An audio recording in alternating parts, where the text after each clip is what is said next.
He heard my cry and pitied every groan. As long as I live, when trouble rise, I will hasten to his throne. He fed the thousands who did not have bread. He brought people back from the dead. He drove out demons from the demon bound and taught us how to walk on holy ground. He made the leper's skin like new. Storms dissipated when he told it to. Took jars of water, turned it into wine, even saved this soul of mine. He's a good God. You see, I recognize that last night could have been my last night. I'm thankful today that the four corners of my bed were not the four corners of my grave. I serve a God today who is worthy of being praised. You have to forgive those of us from Southside because we believe we got a right to praise God. We serve the God whose book, the Bible, has been on the bestseller list since the beginning of time. We serve the God who has the world record for the world's greatest fish fry. When he took 2 fish and 5 hush puppies and fed 5,000 men. We serve a God who walked on the water and turned water into wine. No special effects, no camera tricks. We serve an awesome God. And if your God ain't working, you ought to try mine. I bring you greetings. I bring you greetings from the great Southside Church of Christ, just a few blocks away in Orlando, Florida, where I'm privileged to serve as the senior minister, serving with 3 visionary elders, 13 industrious deacons, 1 minister of evangelism, and a plethora of members determined to take Central Florida for King Jesus. You know our motto at Southside, we're first-class people in a first-class church serving a first-class God. We first-class, but we ain't high-class. Everybody's somebody, and only Jesus is everything. We're mediators and not gladiators. We edify and not crucify. We serve the needy and not the greedy. We spread the gospel and not gossip. We just are so glad. I'm humble, I'm gracious, and I am thankful to have been invited to be a participant in this 310 celebration here at the great 9th Street Church of Christ. 70 years is a long time. I was asked by your minister and this fine leadership in this great church as your assistant minister. I'm thankful to be your assistant minister. And Brother Snell, I concur. Seemingly your church nor mine can take a hint. Some people you can't hit around with them. You just got to tell them like it is. We ready to get paid. Say amen. Seriously though, our closeness is no secret. It is unique, it's special, and it is beneficial to both congregations. As I serve here as your assistant and he serves as mine and our closest of our congregation, it is a trendsetter in our brotherhood. And our brotherhood needs to get back to being a brotherhood. Because too often it's a hood of brothers instead of a brotherhood. I know that's right. And I'm also honored today not only to be here at the invitation of the great minister and the elders and deacons and the ecclesia that meets here on 9th Street, but to share this platform with T.R. Daly, and then the 3 amigos have been reunited.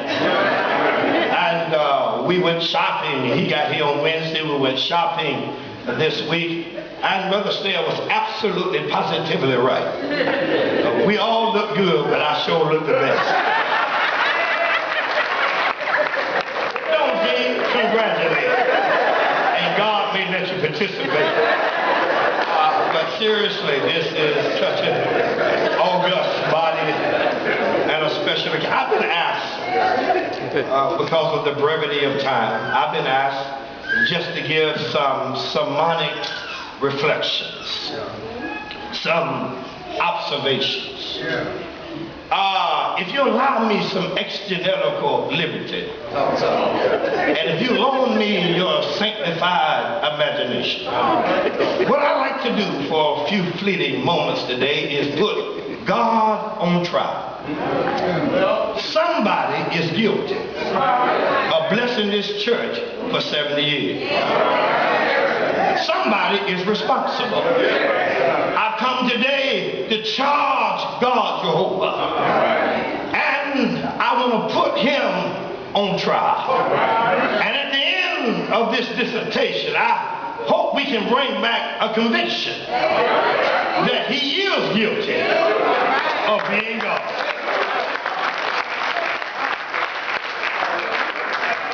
The blessings that have originated in the midst of this body, the progress that I have observed, the maturity, the growth, and the development of this congregation, I charge God with being the culprit.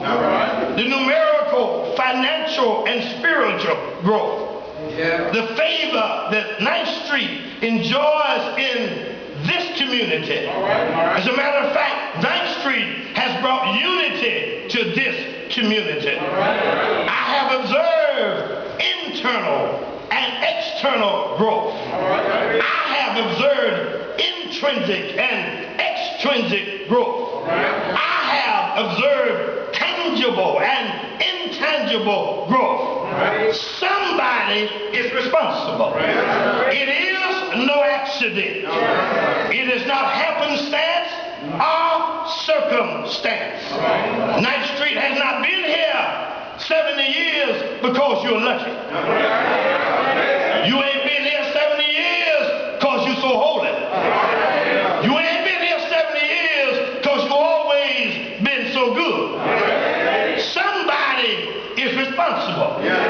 It's not just good fortune.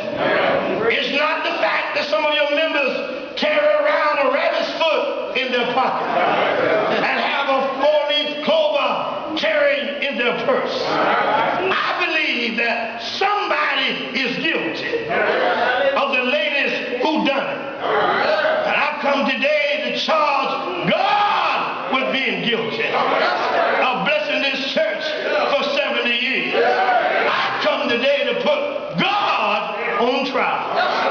I've seen, you told me to do reflection. I need to tell you what I've seen first. I've seen this church ordain elders. I've seen this church ordain deacons. I've seen our song groups grow to the point of this church that you offer melodious hymns at a level that is par excellence. I have observed the erection and construction of a gargantuan edifice in excess of $1 million. I have seen this edifice used as an instrument of God. It's sad to say, in many churches of Christ, the building is not an instrument, it ain't nothing but a monument. A monument you build for dead folk. But an instrument, I wish I had a church here. You use the instrument to the glory of God. I have observed, I have seen ministries and programs developed here. I have seen this church connect with the city of Winter Garden, evidently by the presence of 3 elected officials in our midst. I have seen and observed this church feed the hungry. I have seen and observed this church clothe the naked. I have seen and observed this church provide transportation for the destitute.